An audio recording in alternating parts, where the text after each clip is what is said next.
They say rock bottom will teach you lessons that the mountain never will. But when you're standing in the ashes of everything you once built, the hardest part isn't falling. It's believing you can rise again. This is the story of a man who lost everything and found himself in the fire. Ethan was the kind of man who didn't believe in failure. He built his first company at 26, a small design startup born from his college dorm room and a stubborn dream. He slept on the office floor, drank too much coffee, and believed that hard work could fix anything. And for a while, it did.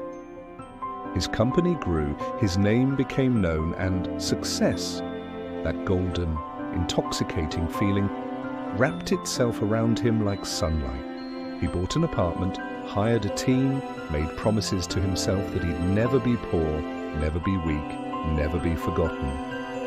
But the thing about sunlight is, it fades fast when clouds move in.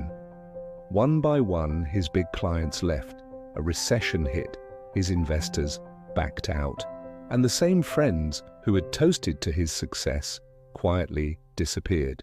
Within 6 months, Ethan lost everything. The office, the car, the team, the dream. Gone. He tried to save it, tried to fight it, but every effort just made the cracks deeper.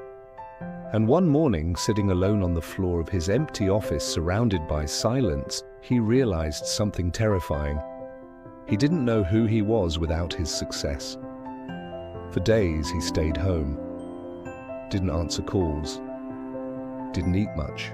He stared at the ceiling at night, his mind replaying every mistake, every missed chance, every moment he thought he was invincible. He whispered to himself, "It's over. I'm finished." One afternoon, while wandering aimlessly through the city, he found himself in a small park. He sat on a bench, head down, watching strangers walk by, each one with somewhere to go, something to do. That's when he saw her, an old woman sitting under a tree, feeding breadcrumbs to pigeons. Her hands trembled slightly, but her eyes were calm, steady, peaceful.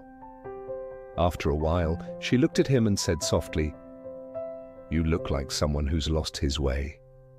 Ethan managed a weak smile. "You could say that?" She nodded. "Do you know what happens when a forest burns down?" He frowned. "Everything dies?" The woman smiled faintly. "No, it clears space for new things to grow. The ashes feed the soil. The fire destroys, but it also renews." Ethan stared at her, unsure whether to laugh or cry. "I don't think I have anything left to grow from." The woman dropped the last crumb and said, "Then start with the ashes." And before he could respond, she stood up, gave him a knowing look, and walked away.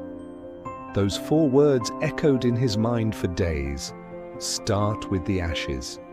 He didn't fully understand them, but something inside him shifted. That week, he went back to the ruins of his old office. Dust covered the floor, boxes stacked in corners, old sketches scattered like ghosts of dreams. He picked up one, a logo design he had made years ago, and smiled faintly. He felt a strange spark, small, fragile, but alive. He opened his laptop, created a new folder, and named it Ashes. That's where he began again. This time, he didn't chase investors. He didn't obsess over profits. He created simply because he loved creating. He designed small things, posters, cards, logos, not for fame, but for purpose. And slowly, people noticed. A friend referred a client, that client referred another, one email led to another, one project led to more. He didn't realize it then, but piece by piece he was rebuilding himself. Months passed. His confidence returned. Not the loud, arrogant confidence he once had, but a quiet, grounded kind that came from surviving what he thought would destroy him. One day, he received an email from a new company looking for a lead designer. It was small, local, nothing fancy. but something about it felt right. He took the job. On his first day, as he walked into the bright, open studio, he met a young intern who reminded him of himself years ago, eyes full of dreams, hands full of doubt. The intern asked him, "Have you ever failed?" Ethan smiled. "More times than I can count." The boy looked surprised. "Then how are you still here?" Ethan paused, then said, "Because failure is not the opposite of success. It's the teacher that builds it." The boy nodded slowly, letting the words sink in. Over the next few years, Ethan grew not just as a designer, but as a person.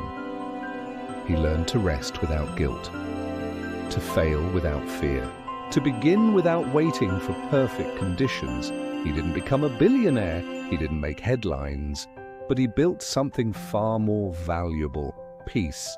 Years later, on a quiet evening, Ethan returned to that same park where he'd once met the old woman. She wasn't there, maybe she never had been. But under that same tree, he sat, watching the pigeons, and smiled. He whispered, "You were right.